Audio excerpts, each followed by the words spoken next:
Alright, Hellzeal the Ascendant. Whenever your spell deals a damage, restore that much health to your hero. Oh my god.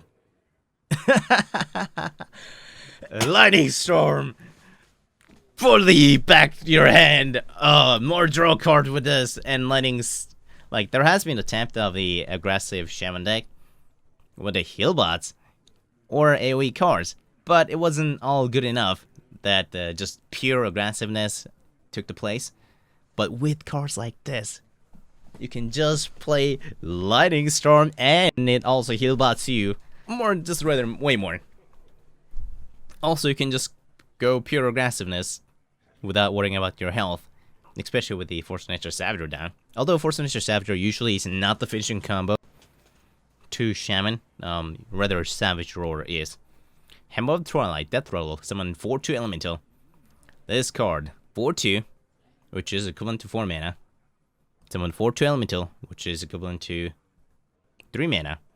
But both are kind of bad 4-drop and 3-drop, so combined I assume it's gonna be 6 mana. So it has good value in it, and Shamans do like weapons, I assume. Well, unless you're thinking about the Doomhammer, which is at same cost mana, much more aggressive, and with the Rockbiter, amazing. I can see this card being really useful in Arena for constructed purpose. We'll have to see, because mid-range Shaman can definitely use, extra elemental on board, but it's not so sticky, and for attack, it's kind of iffy these days. A lot of minions have 5 health instead of 4, especially turn 5 and after, so probably not as good in constructed. Ding Flub the Blow, Taunt, costs 1 less for each totem you've summoned this game. Also shoot combo with the Tusker Totemic and other totem cards that you play instead of you summon with the hero power. I think this card is a freaking amazing towards the late game. Only concern for this card is that it's not really adding draw or value to the deck. It's just that 4 or less whenever you draw. So it's gonna add a tempo whenever you draw. But then by the time it matters, is it adding tempo good enough? It's a 5/5 good enough to top deck, is my concern. But then you can always design it. I was gonna say, but then, you can always design your deck a little bit heavier, so it wouldn't matter. It's just tempo is always beneficial. But then totem cards are not so heavy. So you're gonna have to find a weird balance between a bunch of totems and a bunch of heavy cards.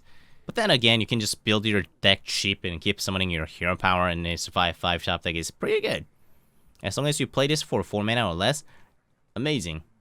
And you can Tusker Totemic turn 3, and you can play random totem, flanking totem, hero power next turn to 3 mana. Really good value. Also has a freaking taunt. Mastery Evolution, Battlecry, transform friendly minion into a random one that costs 1 more. Wow! Amazing! I think. Holy, Shaman is so OP with these upgrades. Evolution Battlecry transfer, it's basically a, replacement of existing cards out there with 1 more mana, but equivalent to, like, this card is as good as Yeti already, and you can just play an empty board. If you're not playing an empty board, you can attack in with the minion and play it. My only concern, I guess, is that if you're forced to use it on totem, it's 1 mana, not a totem. Probably don't want that. Probably don't want that. But yeah, that's my only concern. So I think people might be a little too hyped up for this because, like I said, a lot of Shaman cards are not so sticky, but still good enough. Like I mentioned this before, but Yeti was good enough before Shredder to be played on turn 4. So is this thing, and you can play this on Tusker Totemic, summon a random 3-drop that is not 3/2. Amazing value, I'll say. Ethereal Sentinel, Battlecry, unlock your overloaded mana crystals. Well, 3/2 obviously for 2 mana does not make a cut. I know, but it's not 2/3 on turn 1. Depends on though, if maybe both are played. Like, if you think about the aggressive rogue, they play also a lot of 1-drops, like the Sussy Dick in this play, Argent Squares played. Also Leper Gnomes, but the Leper Gnome's gone out of mana, so Bladed Cultist being instead of a Leper Gnome can make a lot of sense. Anyways, unlock your overloaded mana crystal. This is a Lava Burst. If you think about 2 mana, 2 damage is not particularly efficient enough to be played, but is a 2 mana 3/2 efficient enough to be played? That is really good question. Like, the problem with the other options to unlock your overloaded mana crystal you can't just play it on an empty board. Whereas this card you can. So I can see this card being played perhaps over it in Totem Shaman with a lot of overload effects. Since for Totem Shaman, 2 mana cards are not, 2 mana line is not particularly amazing. But otherwise I don't see it being useful at all. Evolve, transfer your minions into random minions that cost 1 more. Oh my god. Minions, by the way, includes a totem, so all your totems, oh my god, cost 1 more. All your totems becoming 2-drop minions that are random.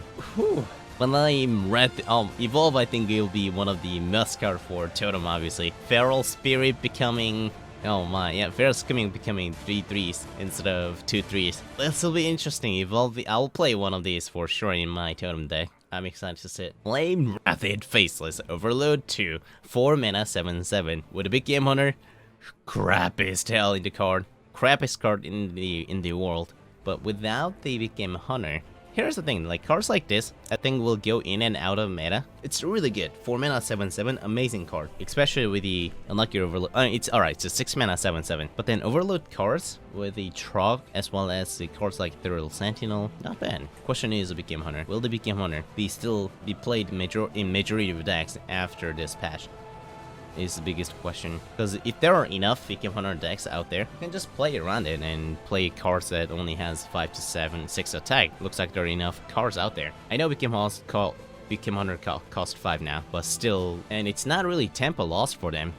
Even if it costs 5 mana, you get 5/2, 4/2 out, which is equivalent to 3 mana, 2.5 mana more like. So you're removing a minion for 2.5 mana that has 7 attack. So still pretty darn good card, especially to remove cards like this. Like Shaman's actually, all the overload cards are not that efficient if you think about it. Feral Spirit 2/3, 2/3 for 5 mana total. Whereas this card just straight up says, alright, this card will give you effing value. Bam, 6 mana, 7/7. 6 mana usually have 6/7, and it has +1 mana, +1 attack, which is as good as half mana usually. Oh, in old Cinders, not in new Cinders. So yeah, it'll be interesting to see how much Big Game Hunter is playing, because they're adding a lot of cards like this. If I just say that, oh right, I'm excited to see Big Game Hunter, whether it be playing a meta. I say this a lot in this review. I say this at least 4 or 5 times. So, and those are all not bad cards. Good enough to be played without Big Game Hunter, right? Anyways, a Stormcrack, deal 4 damage to a minion. Overload. It's a new Crackle just for minions. Crackles are being removed out of the meta, so this card filling the gap, but then you don't want to be going to the minion with your Crackle, unfortunately, in the face Shaman deck. Stormcrack, though, is good enough to be played, I think, as a just single removal. 2 mana, 4 damage. This is efficiency. Shaman did not. Well, alright, our Lightning Bolt deals 3 damage, 1 mana, Overload 1. So is a +1 damage good enough? If you just run 1, I think it's good enough. Primal Fusion. Also, there's a more reason now to protect your board with the cards like Evolve. Primal Fusion, give your +1/+1 for each of your totems. So it's a buff card that, oh man, that's interesting. Shaman's, it's another acceleration deck. No, acceleration card. If you have a good board, you're gonna own. If you have a bad board, you're gonna suck. And Shamans have a lot of cards like that. And Shaman, I guess, had the board flipping mechanic, Lightning Storm. One of the reasons Shaman actually kind of died is because removal that you cost your next turn, also with like Lightning Storm overloads, don't fully board clear. And question is, will the new decks be, you know, cheap enough or like weak enough? New Stormy decks weak enough to be cleared with Lightning Storm? Answer is yes. But then question is, are the new slow decks slow enough to be played so you can play the totems all the time? Is the biggest concern, because they're also adding a lot of, like, a lot of the problem that the old biggest slowest decks had was the early game. 2, 3, 4 drop, but then even Cthulhu cards now have a new standards 3/4, so those mid-range gaps are somewhat filled. So Primal Fusion might be just barely not good enough to be played, but in old standards I will definitely play one of this card. You can even buff your healing totem and boom.